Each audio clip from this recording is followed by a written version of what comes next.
revolutionary Neo Geo Pocket Color. With 16-bit power, linked to the Sega Dreamcast. Revolving joystick. 146 color display. 6 cool styles. The graphics will blow you away. Neo Geo Pocket, way ahead of the game. Hey, what's up guys, how's it going? So, when people typically talk about retro gaming, they typically talk about consoles, you know, the NES, the SNES, the PS1, the Sega Saturn, the TurboGrafx 16, the Bally Astrocade, Atari Jaguar. People usually talk about, you know, the systems, but nobody really brings up portable gaming. Now, I'm willing to admit, like, portable gaming is in its own separate league compared to console gaming. I mean, you got your Game Boy crowd, you got your PSP crowd, you got your DS crowd, you got your Turbo Express crowd, you got your Game Gear crowd, you have a bunch of different, you know, portable systems that you could collect, but nobody really seems to pay attention to those, and I don't understand why. And again, I'm willing to admit the portable gaming section has its own vibe around it, I guess. Like nobody really takes it as seriously as, you know, retro console gaming. And I mean, sure, there's a few expensive, you know, Game Boy games or DS games, but there are a few expensive ones out there. Of course, you got Sumo Fighter for the Game Boy. Pokemon games are going through the fucking roof. You got Toxic Crusaders, and on the DS side, you got Chrono Trigger. You got Retro Game Challenge. You know,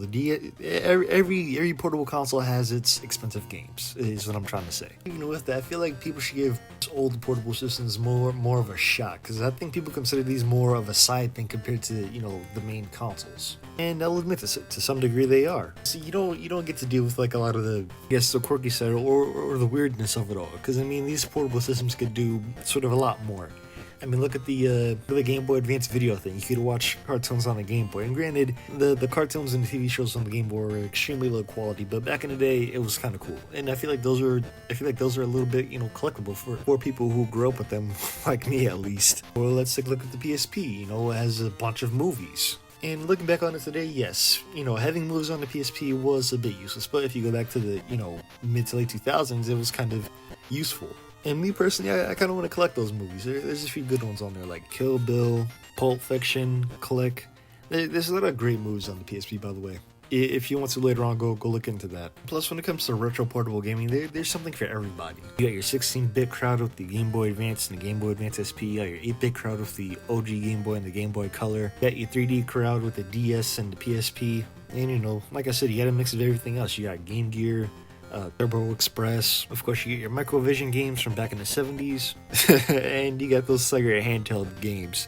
But I honestly can't talk shit about that one. People do collect those for some reason. But I think you get my point by now. There's something for everybody when it comes to portable retro gaming. God, I don't even know the proper term for it. I guess it would just be retro gaming, but portable. I don't know. I'm going off the rails. But there's a lot involved in retro gaming that you just can't get from main consoles. I mean, you have weird things like the Game Gear TV tuner or the PSP camera. There's a lot of weird, quirky things that go on in portable gaming that people just don't really know about. Another example, the Game Boy camera. But I think you guys get my point by now. But all I'm saying is, people should give these old portable systems more of a shot. Well, I will agree, portable systems are just downgrades compared to the main system. I will agree with that to an extent. But you could still have great one-of-a-kind moments with these systems. Anyway, ladies and gentlemen, I'm sorry if this video is a bit rambly. If you want to, like, subscribe, do whatever you want to do, no rush. Now tell me down below, what's your favorite portable system?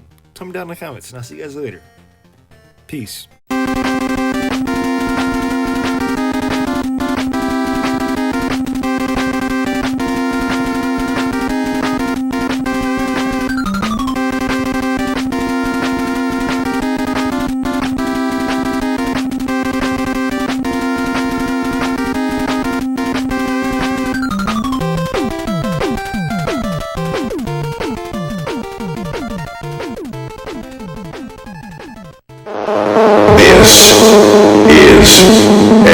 This is a certified